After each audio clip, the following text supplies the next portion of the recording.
take a bite out of crime.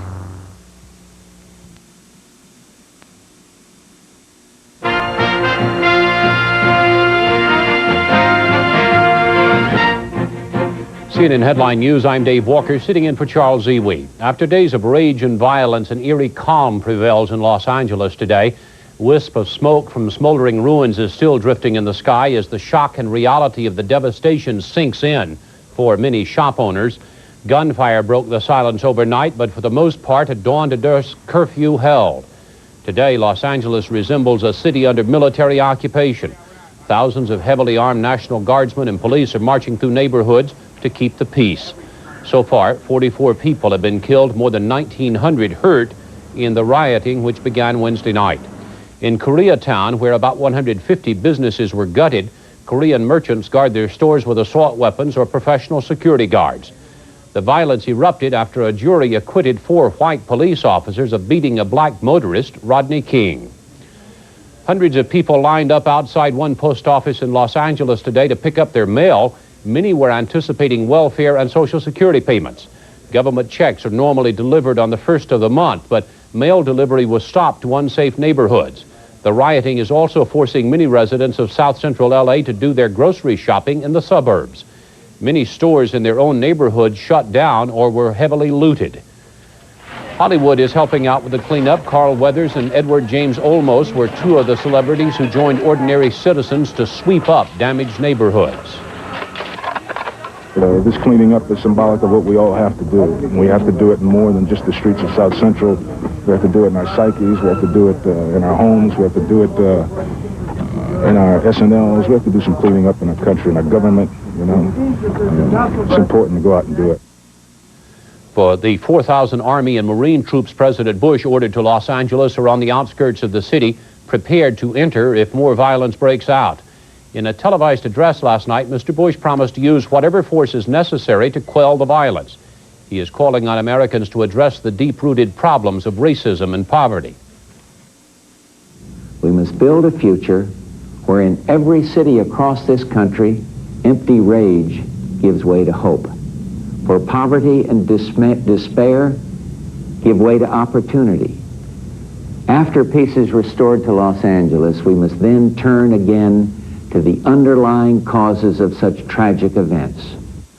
Anger over the Rodney King verdict continues to spread to other cities across the U.S. In New York, 200 protesters rushed the front doors at Madison Square Garden, chanting, "Prosecute the cops, peace now." Nearly 80 people were arrested in a separate demonstration in Manhattan. In Ames, Iowa this morning, police used tear gas to break up a crowd that had gotten out of hand at Iowa State University. Tensions are also running high in Seattle, as Robert Mack reports.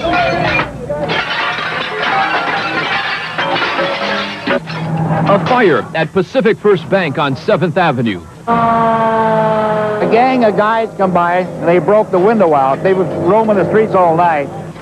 Throughout the downtown, fires broke out in buildings and along the road where people shared the warm flames coming from trash cans. This ain't Birmingham now. Hundreds of people roamed the downtown streets. Young kids ran from block to block, trying to avoid police cars. Many, though, were just looking for something to do. I just heard this is supposed to be tonight. As Friday evening turned into Saturday morning, the crowds became more rowdy and more destructive. At 5th and Union, police made a shocking discovery. They smelled gasoline and found a half-dozen Molotov cocktails hidden in the bushes. Downtown was anything but safe.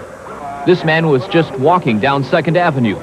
3 or 4 men came down and jumped on him, and they started kicking him and stuff. They were all gone and stuff, and then I saw the mob go by. The mob, building after building, block after block, the mob smashed glass storefronts. From the grand entrance of Rainier Square to Sonia's restaurant on 7th. Owner Jim McKinney guarded his own business tonight with a club. Hell, I didn't want to be here, but I think I should have been. Businesses that were struck Thursday night were hit once again, but this time police were making dozens of arrests. Those who ran Obstructing what? Justice. You guys just chasing me for nothing. were often caught and by 2 a.m., officers decided it was time to clear the downtown. 50 to 75 officers started at the bottom of Pike Street, on foot, on horse patrol. They're pushing up the crowd this way, picking up more people as they're going along. No one was allowed to stay behind the police line. They won't let me through, and I really don't want to go to jail. After clearing about 10 blocks, the crowd simply fell apart, went home, leaving behind another night's worth of vandalism. While most people just came to watch, Rodney King's plea for peace didn't connect with others, leaving businesses and police wondering what happened to the downtown, where just a few days ago police would ticket for jaywalking. The Justice Department says a grand jury investigation will determine whether the officers who beat Rodney King violated his civil rights. Meanwhile, a new CNN Time magazine poll shows the majority of Americans, black or white, believe the amount of force used in the King beating is excessive under any circumstances. 74% of blacks said the beating was racially motivated, compared to only 37% of whites. Asked whether the country's criminal justice system treats whites and blacks equally, only 5% of blacks answered yes. 84% of blacks and 43% of whites say whites are often favored over blacks. In other news, Mikhail Gorbachev is headed to the United States. The 2-week visit is his first since he resigned as Soviet president in December. Gorbachev's itinerary includes meetings with Ronald Reagan and Jimmy Carter and dinner with President Bush. He'll also speak at 4 universities and visit the Chicago Mercantile Exchange and the New York Stock Exchange. Violent battles are erupting in the former Yugoslav Republic of Bosnia, one day after peace talks broke off. European community officials now confirm a Belgian peace monitor was killed in the fighting today. The EC says economic sanctions will remain in effect against Serbia and demanded a withdrawal of all troops from Croatia and Bosnia-Herzegovina. Casualties are being reported in Zagreb as well after unknown attackers tried to bomb the American consulate. The bomb destroyed the building next door. 4 people are dead, 10 others injured after a hostage standoff at a Northern California high school. Authorities say a former student entered Lyndhurst High School and began shooting randomly in classrooms. The man took about 80 hostages, then released them sporadically over the next 8.5 hours. Well, there were some moments, there's some times that the guy would... He was pretty nice. Yeah, he was like nice. Like, he would make some jokes and make people laugh. But there's also some times that he was, very violent. He would like... He always pointed the gun at people. And he said, he always threatened, like when they went to the bathroom, if you don't bring back, he's gonna kill your best friend. Or kill 2 people. Yeah, and like it was it's a very tense moment.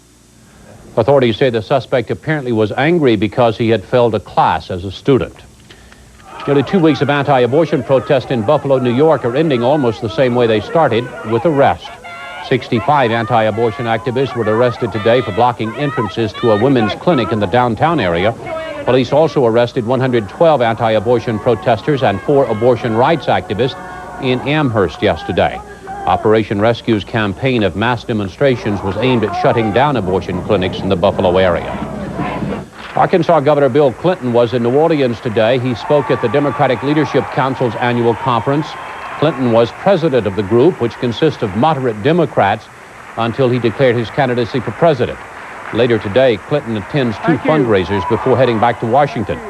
Yesterday, the Democratic frontrunner picked up a key endorsement. Texas Governor Ann Richards says she knows why she's backing Clinton.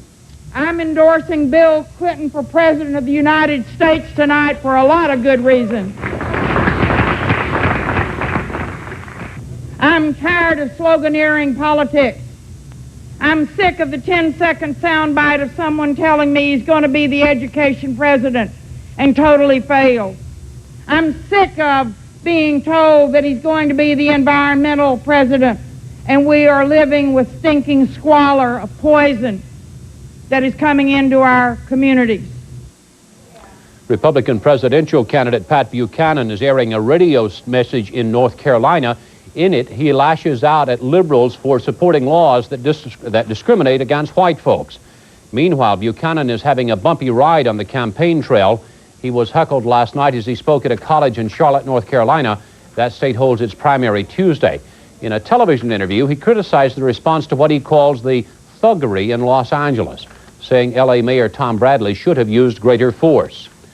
Makers of a new doll say it helps parents explain where babies come from. But Margaret Lowry reports some people think it sends the wrong message. In the beginning, there was Betsy Wetsy, water babies, baby shivers, baby alive, baby sounds, and baby deer. And now, there's 11.5-inch doll that has a baby in the belly. the mommy-to-be doll. It helps the parents decide when and how to explain a real birth. Just the newest kid on Toyland's already crowded reality toy block. Originally marketed in Scandinavia as the Judith doll, she was a single mommy-to-be. But for the American market, she got married to Charlie. She definitely should be married. I think that people are maybe a little bit more liberal in Scandinavia than they are here. It's a boy. They also come as a couple of color. Okay. Thank you for calling to order mommy-to-be doll. Available only through telemarketing right now at $19.95, doing very well. But will it play on the shelves of a toy store near you? And I think the child would have to be ready. It would lead to a lot of questions that maybe the child isn't quite ready for. I don't think that it's right for children to see an anatomically correct, well, I should say, bloody thing coming out. No muss, no fuss, no reality, really. Some experts say it's an adult fantasy of what a child would like to play with. I don't believe that the average 3 or 4-year-old can make the connection between what is going on in a doll and what's going on with mommy. But some parents fear it sells too much reality, the concept of pregnancy, sex, to children. Analysts say expect controversy. Retailers are not going to deal with a controversial product. They are going to play it safe, and if a product isn't being accepted, if there's going to be bad press about it, they would prefer not to carry it on their shelves. Do you know what's in there? The baby. The baby. Lori Saltiel bought the mommy-to-be doll because her older daughter asks so many questions. This is a very realistic doll, and I figured this would explain it in a good way. She could actually handle the doll and play with it. It's neat, isn't it? It is neat. Yeah, but what would Barbie say? Margaret Lowry, CNN, Chicago. A new study indicates smoking and estrogen therapy don't mix. Many older women take estrogen treatments to help prevent bone loss and heart disease, but the new study says smoking diminishes the positive effects of the treatments. It points out smoking does not, however, increase the risk of breaking bones. The study appears in the Annals of Internal Medicine. Up next, in Dollars and Cents, why Broadway is hot right now and how long the trend may last. And later, actress Sybil Shepherd pulls some weight behind the camera.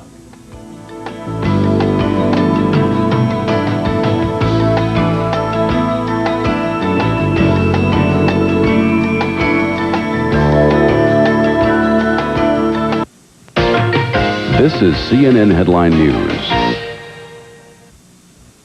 How could this happen? They've taken the secret. Europeans are upset.